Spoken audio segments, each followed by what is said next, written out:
64 கலைகள் 51 அக்ஷரம் ஒரு சேரும் இருப்பிடமே ஞானமும் கலையும் அனைத்தையும் அருளி ரட்சிக்க வேண்டும் ஷாமளையே மணி தீபம் அமர்ந்து ஆலோசனை மொழிந்து ஆட்சி செலுத்தும் ராஜேஸ்வரியே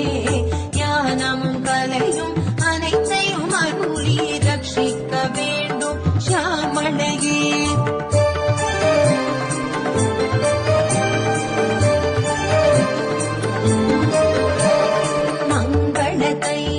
நவராத்திரி காணும் போதினியே சங்கீத யோகினியே